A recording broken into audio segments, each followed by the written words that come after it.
like to do is to introduce our speaker. Um, for the reason why I chose the Southeast Greenway campaign is because that is a prime example of common citizens can accomplish something when we come together and make a noise, something we need to remind ourselves during these very troubling times. So Thea Hensel she is currently the chair of the South East Greenway and one of the original founders. She and a group of like-minded citizens came together in 2009 to see if they could make something beautiful out of a vacant lot owned at the time by Caltrans. The original intent of the land was to extend Highway 12 over Spring Lake Park as a shortcut. The idea was ultimately defeated, thank goodness. 15 years later, it has now become the newest park in Santa Rosa. March is Women's History Month. Earlier this month, Congressman Mike Thompson honored Thea Hensel as Woman of the Year in Sonoma County. Yay! A well-deserved recognition. He said, Thea Hensel exemplifies the spirit of civic leadership and environmental advocacy. Now I'll let Thea tell us a little bit more about herself and the story of how she and her fellow citizens brought this park to life through its many twists and turns over the years. Take it away, Thea. Thank you, Leona, and thanks for inviting me. I was actually surprised when Congressman Thompson called and told me that I was going to receive this recognition. I actually had to Google it because I didn't know what it was. And but one of the things that I feel really blessed about having that happen is that the repercussions of it is that so many people who I did not know were aware of the Greenway have contacted me in one way or another. And that's the really important part of this work, I feel, is certainly not shining a light on me, but shining a light on this 15 years of work that people have been doing. So I'd like to throw the slideshow up and we're going to go through that, show you some pictures and graphics of things. One of my greatest pleasures was taking this slide, which was our opening introductory slide for a long time now, and actually putting that little splash in there that we now can say we have a new park in town.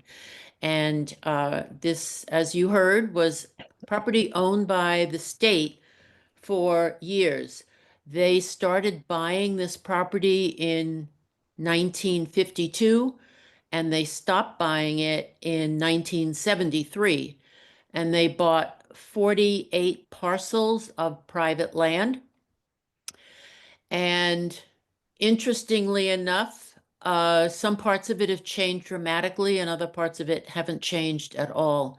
The view that you're looking at right now is up into the hills of the east and southeast area with just a few trees on it. This is a pathway that's leading in from an easement that the county water agency has and over to a few of the local trees. So if you want to go on to the next slide. As an orientation, it starts at Farmers Lane, and if you notice that Highway 12 stops there and it veers off to the left and meanders around. Originally, you can see how this would have been imagined as the freeway extension. And it was sort of a little bit odd in terms of one entity not talking to another, but Caltrans started buying this property, as Leona mentioned, with the freeway extending all the way into the town of Sonoma. Sonoma didn't particularly want that because they felt like it would destroy the small town atmosphere. And so the water agency, in the meantime, put a reservoir right in the direction that the freeway was supposed to go. The water agency didn't know that they were doing that on the freeway right of way, and Caltrans didn't know that they had a reservoir in their way. And so that was interesting to find out how these people don't talk to each other. But in the 80s, a gal by the name of June Mose said, "This is crazy that the solution to this problem was a bridge over Spring Lake." And you can just imagine that that wonderful gem that we have in Santa Rosa would have been destroyed if there had been a freeway whizzing above the heads of people there and the ducks and all the wonderful flyway it is. So we have three major streets that cross it: Summerfield, Yulupa, and Franquette. Franquette is the quietest one. We feel like the crossover there will be the least problematic. Um, Summerfield is kind of a nice wide boulevard, so that might have more interesting opportunities for crossing it. But fortunately, we have very smart, enlightened people who work for the Transportation and Public Works Department in the city of Santa Rosa. So we're going to ask them to problem solve those street crossings.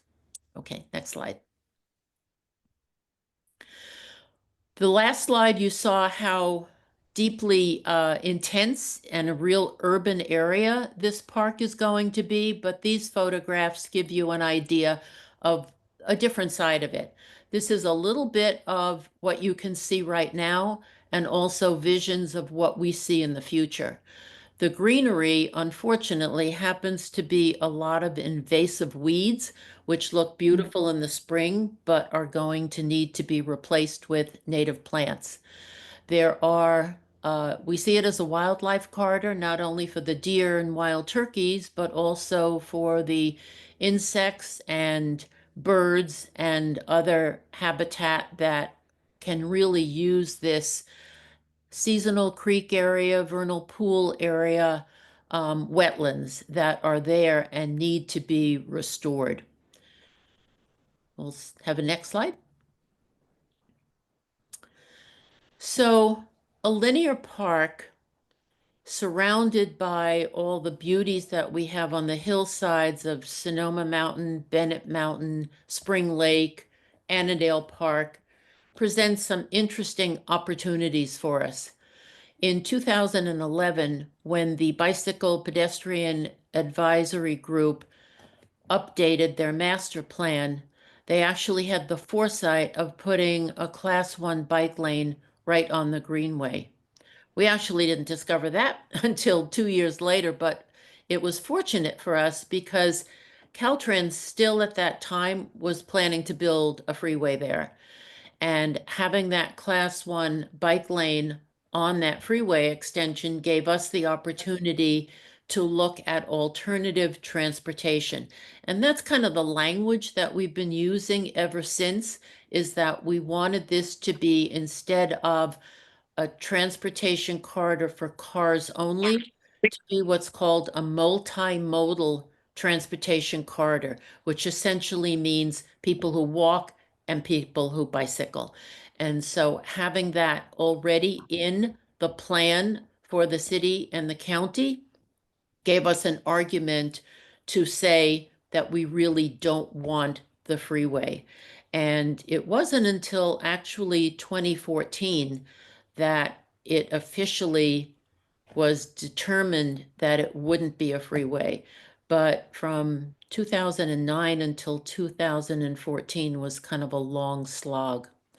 The vision that we had in the very beginning was making it an open space, creating a natural habitat.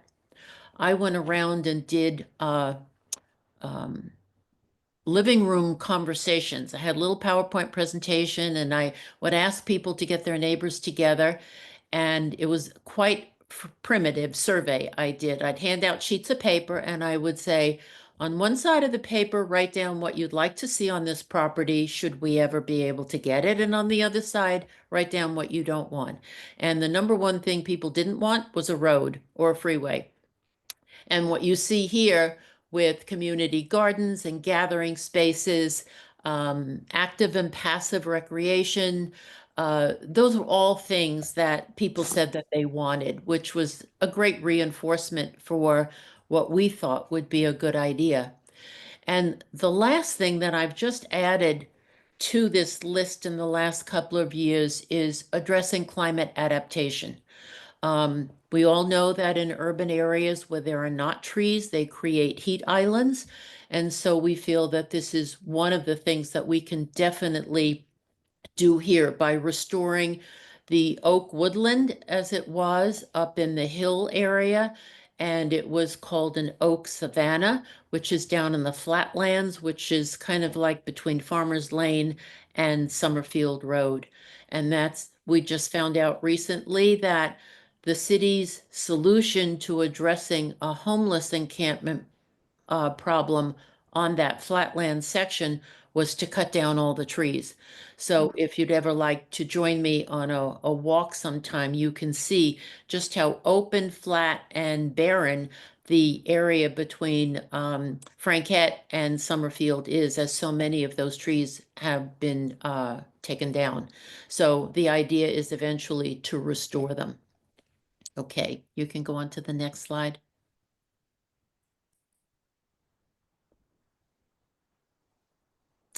So this is kind of a funky slide that I've added just as a placeholder for us to come up with some ideas and solutions to address this issue of the climate adaptation. We've had longer, hotter periods of time. We have had atmospheric rivers, which is a term that 5 or 10 years ago we never heard about. We have had drought conditions, flood conditions, and we're seeing extremes of climate in Santa Rosa and Sonoma County that we hadn't really thought that much about before. So one of the things that's an opportunity on this property is having 3 creeks on the property. It gives us an opportunity to capture some of that water instead of just putting it all into storm drains and sending it out to the Pacific Ocean. So that's something we would like to do a little bit more research on. Obviously, we see the connectivity for the wildlife corridors, and we always say to people, don't just think of the turkeys and the deer, think of the birds and the bees and the lizards and amphibian as well. I already talked a little bit about the heat islands, and one of the ways that is great to solve that problem is by planting more trees. So that's definitely on the agenda. One of the new nomenclatures in designing parks is not just to put a plastic play structure up and a couple of park benches and some garbage cans, but to create nature-based parks. And some of these are using all natural materials. Others are using shade so that children can get out in the summertime when it's really hot and still use the equipment that would be in a park, but be protected a little bit from the natural elements. And of course, one of the big problems and confrontations we will have is getting rid of 47 acres of invasive weeds and replanting with natives. Parklands, I mentioned a little bit before, can be passive recreation or active recreation. The real difference is that with active recreation, frequently we need grassy areas for people to play in, and that's kind of what we call the mow and blow, which requires a little bit more uh, maintenance from park department. And all of you know how impacted the city park department is. So one of the things that we would like to see in the design is areas that do require mow and blow, grassy areas, but also planting as many natives as possible that not only don't need the attention of maintenance, but also can do a little water conservation as well. So in the future, you are going to get opportunities to take surveys or to come to focus groups or general community meetings to talk about the design of this park. And we hope that the information that we impart will help you think more about what this park could look like. When we talk about passive recreation. That's more sitting on a park bench, looking out at the views, looking at native plants, enjoying the birds that are attracted to the oak trees that are in the area, or we do have a walnut grove as well. Next slide. So I talk a little bit about um, how we started this group. Um, and it actually started with a couple of people here at Yulupico Housing, which is where I live, having the developer lease space from Caltrans, and we planted native trees. And the next spring, Caltrans came in and mowed them down. And so we planted some more. And the next year, they came and mowed them down, even though Oh my God. flags on all the trees. Come And on. so that got our ire up, because then the next thing that happened is Caltrans said that they were going to um, raise the $100 a month lease to $500 a month. And then 6 months later said they were not going to lease this acre and a half to us at all. So that didn't seem right, because this property was just sitting there fallow. Nobody was using it. We thought we could make an improvement to it. So a group of us got together. There were actually 12 of us who just sat in a room and said, how can we fix this? What can we do to have some impact? And so there was a fellow who was actually a real estate broker, and he said, you need to start a neighborhood association. So that's what we did. And within 2 years, we had different committees in this neighborhood association. And within 2 years, You the need Greenway something? campaign was about 3 times as big as the neighborhood association. So we said, well, we'll just spin off and start our own group. And a year later, somebody wrote a check for $25 and wanted to know if it was tax deductible. Well, we didn't even have Turkey's a turn. place to cash the check. So we started shopping around for a way to become, to find a fiscal sponsor, because we did not want to start a nonprofit ourselves. We thought it was not appropriate with the size and the information and where we were headed. So there was an organization at the time, which is now sort of under the umbrella of Daily Acts out of Petaluma, called the Institute of Ecology and the Economy, and they became our fiscal sponsor. And they were until 2014, when the Sonoma Land Trust adopted us and said that they would become our fiscal sponsor, which was really a blessing for us, because it gave us a little bit more credibility than we had had before. But for years before that, we were told that this was never going to happen, that the freeway was on the books. Caltrans told us they keep that land on the books for at least 100 years, just in case they need to build a road on it, and this wasn't going to happen.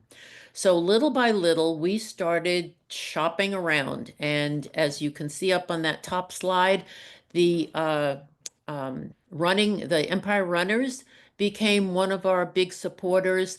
The Bicycle Coalition and the Santa Rosa Cycling Club became two of our major supporters, for obvious reasons, because there was already a bike pedestrian pathway there. And so that gave two large, credible groups in the community to support us. We started tabling as many events as we could. We talked to every Rotary Club, and I think at that time there were 5 of them or 6 of them. And anytime we could get an audience, we talked about the Greenway potential. And you see, we also started walks, which we are still to this day doing. There's just one little picture there of a group of us taking a walk, because looking at pictures and looking at the maps, I think Chris and Richard can admit that just being on the land gives you a total vision of what the potential of this 49 acres of land can do. So, next slide. In 2012, I think, Noreen Evans was in the state government, and she was actually trying to get the state to give the city the property for $1. And needless to say, the Appropriations Committee of the state legislature didn't think that was a good idea. And Caltrans had said, we need to get the highest and best use of this property. Well, the highest and best use was unknown because it was just a white blob on the map. It had never been zoned. And because it was state property within the city, it was decided that they would take it originally out of the city plan, but then we said it needed to get put back into the city plan, and it couldn't be done unless it was zoned. We also couldn't think about purchasing this property unless we knew how it was being zoned. And so we had about a year's worth of conversation with Caltrans as what exactly is the highest and best use. And they kept saying, well, you look over the fence. Well, if you look over the fence, it's housing. And we said, well, that's not what we want. We want a park. And so eventually the city hired consultants, a planning company out of Berkeley called PlaceWorks, who did a master plan to create a zoning process. And this is what you are seeing here. So on this map, you see 3 areas that are yellow and orange. One down at Farmers Lane, which is that little triangular part, and the other one is on Yalupa, which is more of a rectangular section. And that is a little under 10 acres of property that has now been zoned for development. Caltrans has retained that property, and they will be selling that out to whoever they want. And if they sell it to a school district, the school district can do whatever they want with it. But since we have had lots of headlines of the financial crisis of school districts, we don't think that that's going to happen. So ultimately, it will probably be sold to developers. And the zoning, for the most part, is what's considered medium high density. So, for example, like on Yalupa, it may have a coffee shop or a little shop that would be renting or selling equipment that would relate to the Greenway. There are many greenways all across the country where they have shops that rent equipment. So for like roller skates or bicycles or um, uh, equipment of some recreational equipment. So that's a possibility. We're hoping to influence whoever buys any of this property to do something like that that would be Greenway related.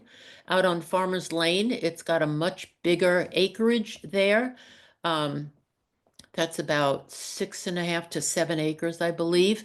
So that could be a high rise and go up instead of spreading out as much. But again, that is mixed use. So that could be something like retail, uh, hotel, something like that on the bottom floors, perhaps living on the top. What we would like to see with that, and hopefully we would be able to influence in the next master plan to have the developers, again, incorporate the Greenway in that property so that they don't build something and just put a fence around it. We would like to see the Greenway integrated into that. But the fortuitous thing for us is everything you see that's green on this map was zoned as parkland, and it enabled us to buy this property for $1.8 million, which when you think of 49 acres in the middle of a city at that price, we feel like we got a deal. So we feel very lucky about that. Sonoma Land Trust and the Greenway raised the money to buy that with $1 million of seed money from the Open Space District. And so we have the support of the Open Space District. They have an easement on the property, which is, again, they're very supportive of what we want to do with this land. Next slide. So I talked a little bit about the early stages of us starting in 2009 to 13. And I would have to say that one of the reasons why we had so much success with this early on is that it just made sense. It was a good project. We had a tremendous amount of support. Even to this day, we have a few people who still think there should be a freeway there, but they are in such a minority that all we can do is say, well, that as one of the people who lives up in the Castle Rock section in that neighborhood east of Summerfield says, that horse is out of the barn and it's too late. And just, she told her neighbors, get over it. It's not going to happen. So we feel lucky about that. But the other thing is, not only was this a good project that got a lot of public support, but we were very strategic in the way we did our outreach. We recruited a few people who had insights into city staff, county staff, and how government works, because very few of us had ever done anything like this before and really didn't have any experience with land use acquisition. And so we tried to be as professional as possible. We put white papers together. We had a few people who had been on city council before help us make connections as to how we set up appointments with city council members, the city manager, staff people, and just told our story. And we were frequently told it would never happen. And we kept building the grassroots support by doing our outreach and having people show up at meetings. And what you're seeing in these two pictures are city hall meetings where we were on the agenda. And we designed a logo and we had t-shirts made. And at one point when we had a short-lived city manager who didn't think this was a good idea and was kind of blowing us off, we showed up at a meeting and there were 60 of us, all with our t-shirts on, and she had not done the presentation that was supposed to be the city staff report. And the mayor at the time said to her, the people in these green shirts are not going away. Come back next month with the staff report. And that was the very first time that we heard them call it the Southeast Greenway instead of calling it the Caltrans right-of-way. And we thought, oh, we had finally made some inroads. And that was the beginning of the opening of the door for us. And then Caltrans every 20 years does a study of all of their freeways in California. And it just happened to, in 2014, be the time, it took 2 years for them to do the study. And they studied Highway 12 from the coast all the way inland to I-5. And so the city wrote a letter to Caltrans and said, we have no use for this road in this section to be a freeway. We would like you to release it. It had to go before the California Transportation Commission, but because there was no need for it, Caltrans was ready to release it. The State Transportation Committee released it, and it was then put up for sale. That's when, after that, the open space gave us the $1 million grant, and then an EIR and zoning was done. And we always said to the city that we would provide the support. We would provide as much financial support as we could. We wanted staff time. And because this zone was going to be entered into the city general plan, they were the ones who provided the funding for that particular grant. We are now raising the money for the master plan grant. So we thought a 3-month process for mapping, which is to go through all of those 47 parcels of land, some of them dating back to the turn of the century. We thought that process would take about 3 months, and instead it took 3.5 years. And it actually, even at the 11th hour this year, a local surveying company we turned it over to them. We paid them $90,000 to do this. And 3 weeks before Caltrans was signing the deeds over, they found one little glitch in one of the parcels, and it was that they had to correct. And it was just such an eye-opener for us to realize how challenging it is. You can imagine trying to buy 47 houses all at one time going through the title search, some of which title hadn't been transferred since the early 1900s.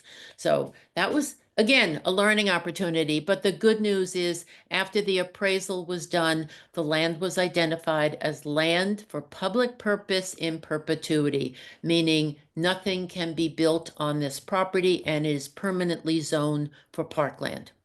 So in October of this past year, title was officially transferred over from the state of California to the city of Santa Rosa, and it got entered into the park system, and it is now the fourth largest park in Santa Rosa.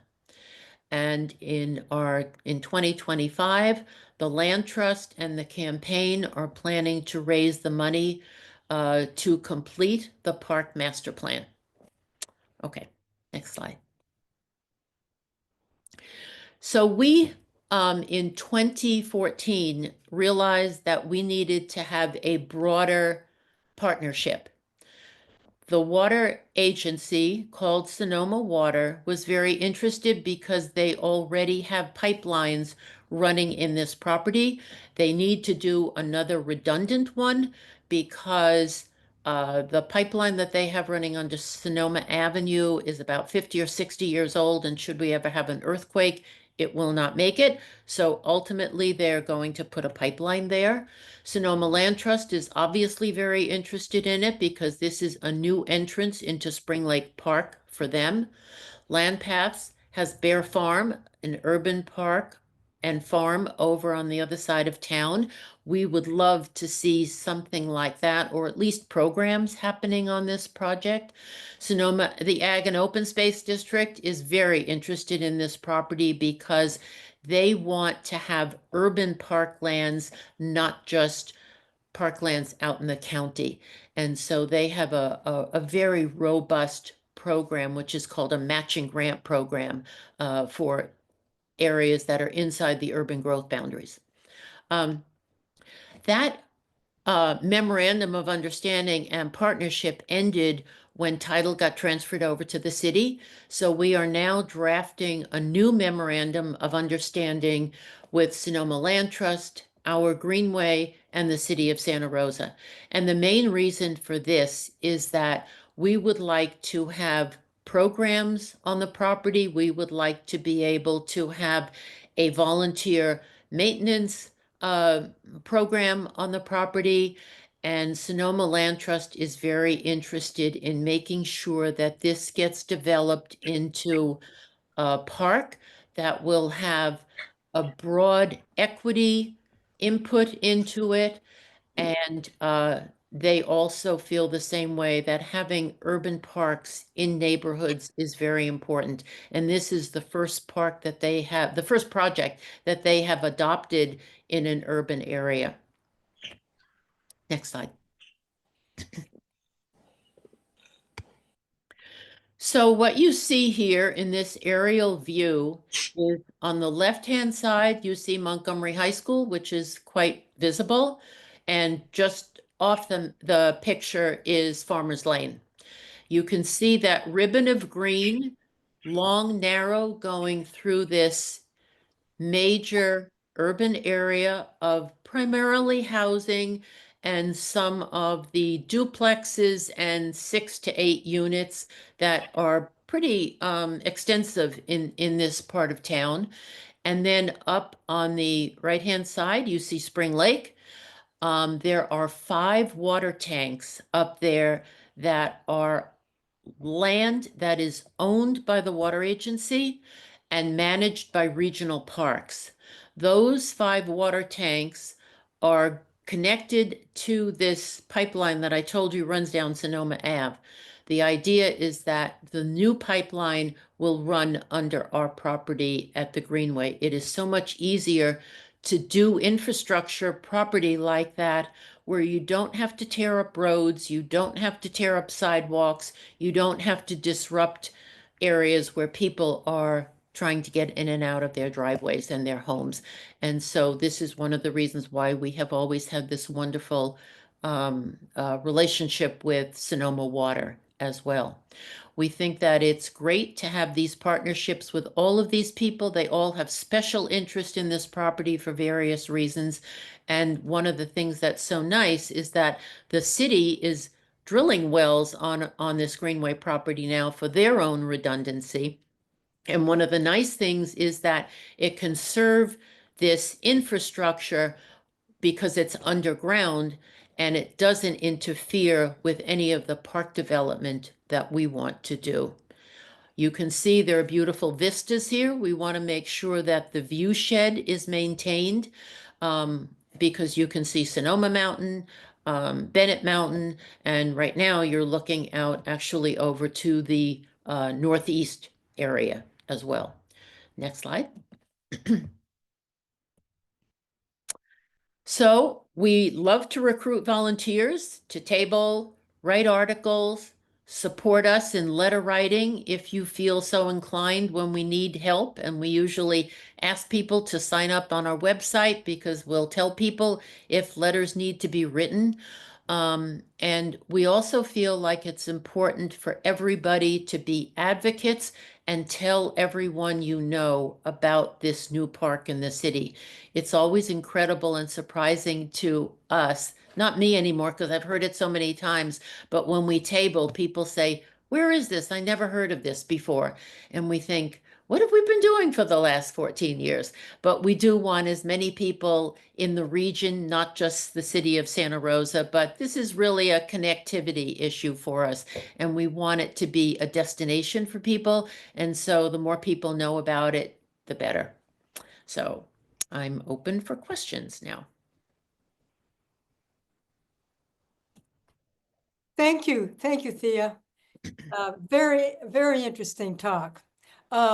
So you can either put your question in the chat or you can raise your virtual hand. We're a small group. So Donna, you have a question? I have a comment, really. I just want to congratulate you on your perseverance. You know, so many people say, "Oh, that'll never happen," or "That can't happen," and people give up pretty easily. But it sounds like you guys really stuck with it, and I really appreciate that. So it's great for us to hear that. Well, I have a question. Oh, sorry, go ahead, Thea. Well, I was just going to say that when I feel like we got really lucky in first having a good idea, but also attracting volunteers who were willing to stick with us through this. Because through the years, so many people have been involved for 10 or 12 years. And we've had very few people who drop away and say, you know, it's never going to happen in my lifetime, which is something that we have frequently heard. And I think part of it was just that we wound up attracting some people who were passionate about this, because otherwise I think we would have lost everybody because it did take so long to do. There's a project down in Petaluma called the Petaluma River Project. And we're so jealous of them because they are a private nonprofit. They bought private land and they did the whole thing in 3 years. And it's sort of like, oh, we're not even there yet. But the good thing is we are there now. And so now we're thinking, oh, maybe we can catch up to them because it hasn't been easy. But we had people with the mindset who said, this doesn't even make sense to build a freeway over Spring Lake. Who would want to do that? And so I think that's been helpful. Yeah. Thank you. Lynn, you have your hand up. Yes, I have a question. That was an amazing presentation and what a fabulous program. Thank you so much for doing it and being dedicated to it. I have a question. You mentioned you had 40 acres of weeds that you were going to or had transitioned into this open space multi-use property. How do you do that? And how did you get rid of how did you plant this? And is it people going out and pulling weeds, or do you have how do you do it? So I Amazing. hope I didn't say past tense because it hasn't happened yet. So Okay. the greenery that you see there is actually weeds, and it's beautiful at this time of year. And that's when we like to go out and take pictures. And then it turns into a fire hazard. And so Caltrans has first they mowed, then they started disking, which is really when the weeds came up, because all they did was twice a year, turn all those seeds over into the soil, and the weeds got even more invasive than they are right now. And so we want to restore this back to its native grasses. And that's what we hope to do. And it's funny because I had a little workshop this weekend just for the people who are on the campaign committee who's been on it for so long and have been thinking about it for so many years. And one of our campaign members is a man by the name of Steve Barnhart, who has been teaching at the JC. He's retired now, but he taught at the JC in the botany department and headed it up for like, I think 35 years. He has a lab named after him at Pepperwood. And he did a native plant list for us. And now he's going back and he's got two other people working with him who are on the state level to talk about natives, because they have to revise it because now not all natives are fire resistant. So they're revising that list. And I said to him on Saturday, okay, the big problem you have to think about is how are we going to get rid of 49 acres of invasive lands? And he said, yeah, that's the problem. And so we'll have to think about, I mean, one of the things that we have to remember is that this is a big park. This is a big job. We are going to have to raise money incrementally to work on it. I was at the Highline Symposium, and if you've been in New York, you've gone to the Highline, perhaps. They have a network, and one of the things that we did at this symposium in Detroit was to tour something called the Joe Louis Greenway. It's 26 miles long, and it's full of toxic soil. They've already taken 5,000 rubber auto tires off the property. They have only done 1 mile of the 26 miles, and they are just doing it bit by bit, little pieces at a time. And I think that's what we will be doing as well. And so the invasives are probably going to have to be managed that way too. Great. Big Thank job. you. Yeah, big job. Yeah. Lots of help. Thank you very much. Uh-huh. So Richard has his hand up. Hi, thank you again for doing this, yeah. You're welcome. So I had a question regarding the native plant restoration ideas. And I was just curious. I'm really interested in this specifically because it's what I'm studying at SSU right now in grad school is the whole, I'm really interested in connecting the community, especially on a kind of a cultural level, to tending the wild spaces around them, because we have an amazing amount of people and an amazing amount of natural habitat in Sonoma County, but there's this huge division between the two. And so part of why the Greenway is so cool is there's this amazing opportunity to place some great habitat in the middle of town and let the community take part in the creation of it and the maintenance of it, right? Yeah. Potentially, at least. So I was curious if any of the the land stewardship orgs in the county have expressed interest in like facilitating any community involved restoration. Like I know Land Paths does some really cool community involved restoration work out in West County and elsewhere too. But I was just curious if any orgs have specifically expressed interest in that. Yeah, this is interesting. Our vision has always been that from Summerfield up into the Spring Lake entrance, that will be kept once we get rid of the invasives, that will be kept as close to its natural habitat as possible. If you've never been up there, it's Slate Drive is the street that goes up parallel to it. It's beautiful. It's steep in certain areas, but it's a hillside that goes up into the park. There are beautiful rock outcroppings, and I know, Richard, you saw it when we did that tour.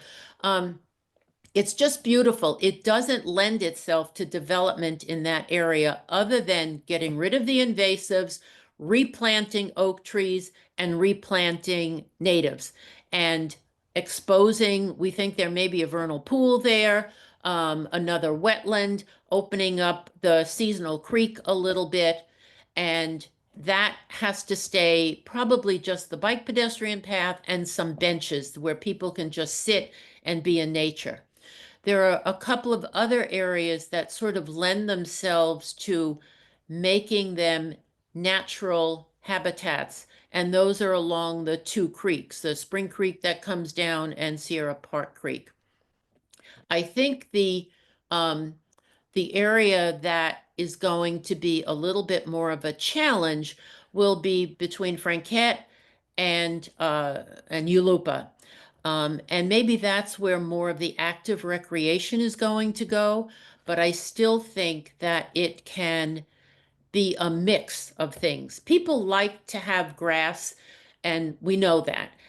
When they develop Bear Farm, for example, and actually Roseland Creek Farm, which is a tragic story in some ways, that is a park that has been in the planning stages for over 10 years. And the people fighting active recreation and passive recreation or woodlands have been arguing about it and suing the city. There have been 2 lawsuits already against it. There's a pending one, a threatened one, I should say now. We don't want to go there and do that. And so one of the guys at Bear Farm said to me, well, we wanted this to be all grasslands and trees and a natural park, but the people who lived in the neighborhood wanted a basketball field, a court. And so we want to accommodate everybody, and it's not always easy to do, but nobody's ever going to get everything they want. There has to be compromise. So what we want to use in the request for proposal that goes out to all of these planning landscape companies is to make sure we are using language that pushes in that direction, that uses nature-based park, for example, that uses native restoration and oak restoration. And those are the kinds of things that we hope will influence the ultimate development of the park. Did that answer your, the other part of it is, so far, no one in the county has stepped up, although I was contacted by the Native Plant Society a while ago, and they wanted to know if they, a year or so ago, should plant starters. We have discovered recently that oak trees do better if the acorns are put directly in the land instead of potted and then transplanted. And they're doing research on that right now. So that may happen later on. But we're coordinating with some of these groups and talking to them to kind of get ready when the time comes. And I think there will always be this pressure about natives and mow and blow, as I say. One of the things that I think about is how can we do active recreation and include some of the natural things that we want. And one of the things that comes to my mind is a pump track. And for those of you that don't know what that is, it's any age group on kind of BMX small type mountain bikes, and they go over hurdles and up and down, and it's all created with dirt, which could, and it's up and down and all around in circles. Those could be bioswales that do runoff in the wintertime, but you can also interplant native plants all around there. And to me, that's a better answer than a skate park, which is done with concrete and makes a lot of noise. So those are just some ideas that are floating around there that we hope will wind up in the plan. So anyway, and we welcome information like you, since you're studying this, to sit at the table and advocate for these things. Yeah, I'll be in touch about it. Thank you, Thea. Uh-huh. So Juanita has her hand up. You'll have to unmute yourself. As a great lover of parks and open spaces, I love the way you're thinking about this land.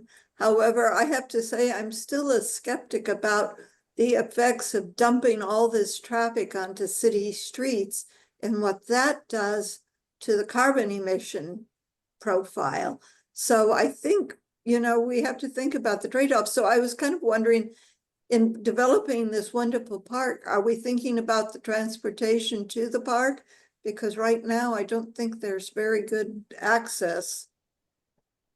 Well, one of the things that is actually an advantage to this park is that it is so long and skinny. Yeah, A lot of the parks are more rectangular. And so by having it as long and skinny as it is, it offers opportunities for access in many different places. And because it is in the transportation plan, it is considered a transportation corridor. And a lot of people are moving into the direction of wanting a safe place to walk, because sometimes that's not even easy, and a safe place to ride a bicycle.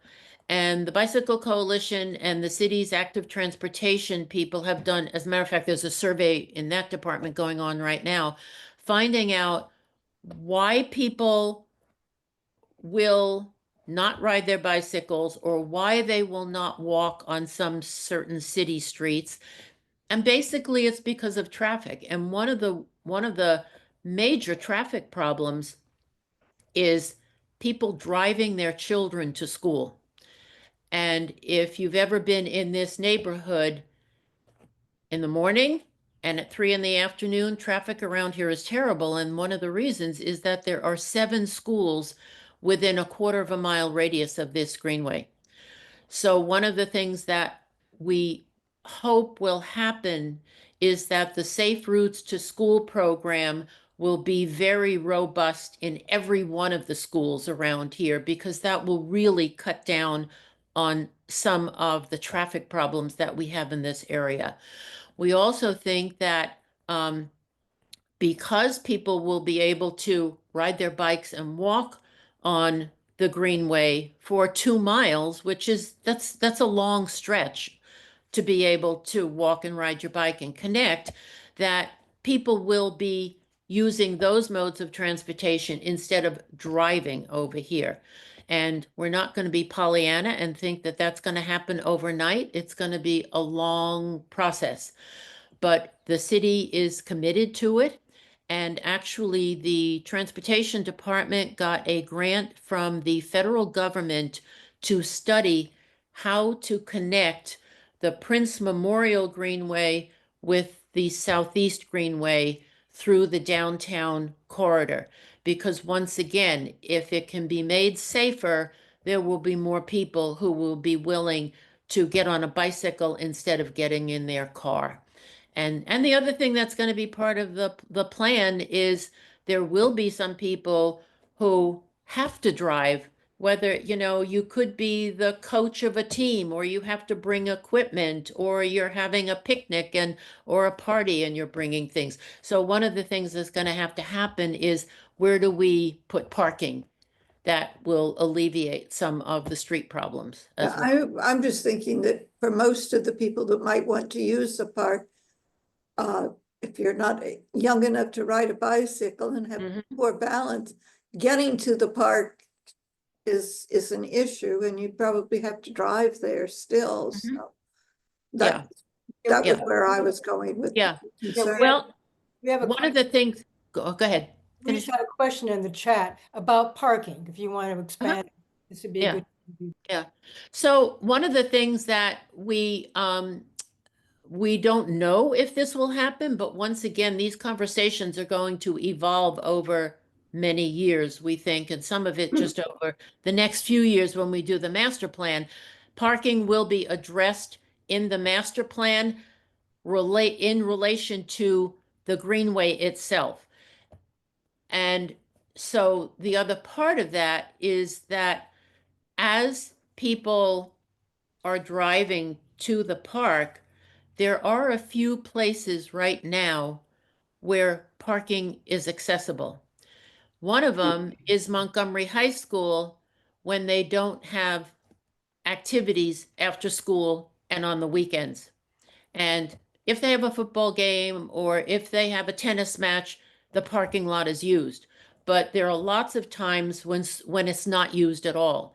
Now, the thing that just threw the fly in the ointment for that conversation is, of course, what's going to happen to Montgomery High School 5 years down the road. We don't know.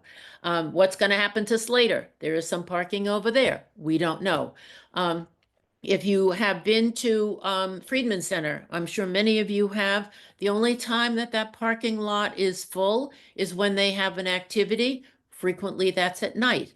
So during the week, during the day, is there a possibility that we could have some sort of an easement relationship with them? Those are the kinds of things that we think would be extremely helpful.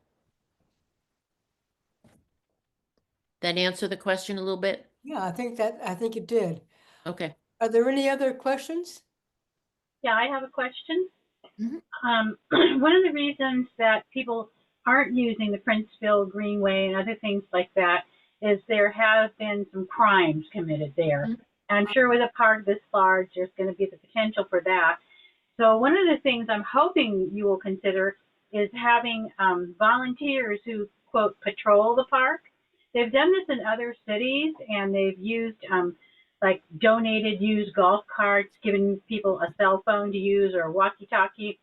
It's done in conjunction with the police. The police usually do the training. These people are not arresting anybody, but they're eyes on the park. And so if they see something, they report something. And they've also had police on bicycles going through the park.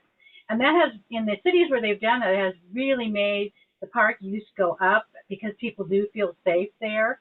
And I know because it's in an urban setting, there may be some eyes on the park, but this is a pretty long expanse, you know, and it's hard for the police to add more to their duties. So I hope there'll be a component where there might be volunteer patrols of the park as a way to ensure safety for those people who want to use it. Yeah. Steve Rabinowitz, some of you might know him, started the Creek Dreams when the Prince Memorial was just started. And all of those people are extremely disappointed with what has happened to the Prince Memorial. It was certainly not their vision that it would become a problem with homeless encampments and with some crime. And actually now they have resurrected a wonderful group of people that include the people from TVAC store, from the hotel there, a whole robust group of people who are out there picking garbage up every day. They are now getting slightly more police presence there, not as much as they'd like. They are actually talking about starting a Safe Routes to School bus train there so that kids and parents would be escorting kids to school there. We look at that and say there are models that they are going to experiment with that we hope the city will adopt so that we can too. I understand that their Sugarloaf has a volunteer program where people put vests on. They say it's volunteer. I don't know if they have walkie-talkies or not, but they're a presence there and help with Eyes on the Greenway. One of the things that I think is really different with the Prince Memorial and us is that the contours of that, because the creek is down so low and there's so much overstory that covers it, there's lots of places to hide there. Our greenway is open and flat and visibility is a lot higher. And I think because this greenway has just been fallow land for so long, people who live around it have kind of adopted it already. And I get emails that saying somebody's over here or somebody just did this or that or the other thing. And it's interesting to me how many people have kind of taken ownership of this already, and kind of feel like it's theirs. And so as we do walks, we wind up talking to people and meeting some of the neighbors, and we are hoping to expand that opportunity for Eyes on the Greenway. And we'll see how that goes. It would be wonderful if we could have the people surrounding the Greenway reorient their homes, because that's what the Prince Memorial thought was going to happen over there. They thought, oh, people are going to now have this as their front yard. And they didn't. Instead, they walled it off. And so that's something that we would like to avoid. It's going to take a lot of work with the planning commission, the planning board, and the city council to think that way. But these are things that are happening all over the country. As you say, there are lots of models for this. And one of the things that is helpful is that when we go to staff and we go to city council and we present proposals to different departments, we say, this is happening in other cities. It is working over here. And having those models is a little bit helpful. And we actually think that because of the financial situation that the city is in right now, that they are probably going to be more open to volunteerism than they might have been in the past. We'll see. We have conversations with the Parks Department all the time and say, let us help you. Well, we're coming down to the end of our program today. Are there any other questions that anyone would like to ask before I? I've got a little comment, if I may. Sure, take it away, Chris. Just that, well, thank you, Thea. This has been a really insightful, and I've certainly learned additional things that I hadn't been aware of. And one of the things that I think is so inspirational about this whole project is how it literally developed from your backyard. And I really appreciated, and that definitely sort of expanded my understanding about how people in a community can, this is a huge, huge win and a wonderful project. And I just want to thank you for that, and for, communicating as part of your process, how your ideas from your backyard turned into this greenway. Thank you. Yes, and I will, now you had mentioned in your presentation that you're still looking for volunteers and people interested in advocating, because the job is far from done. Can you you can verbalize your website so people can sign up for your Sure. The best thing to do is just to Google Southeast Greenway. And if you do that, that will take you to our website. And there is a volunteer tab on the website. Great. And what we're trying to do is to have orientations for the volunteers once every month or two to sort of educate people about the kinds of things that we need help with and the kinds of things that people want to do based on their time and their experience. It's always funny for me to find somebody who has this amazing background of experience that they did for 40 years. And then I talk to them and say, oh, how would you like to do this? And they say, I did that for 40 years. I don't want to do that. I want to do something else. So there are other people who really want to use their expertise. So we've got lots of ways to plug in one way or another. Yeah, and I too. I mean, you did what I wanted you to do, which is to really create the story about how citizens can bring good things forward. And it's amazing, Caltrans, they certainly, they did some weird things over the years, and it took a while to convince the city of Santa Rosa to own this project. So yours and your campaign made things happen, and I really like the story you told. Thank you. Appreciate it. Great. And thank you for the opportunity to talk to everybody. All right. Thank you, Thea. Uh-huh. Bye. Yeah. Bye-bye. Bye-bye.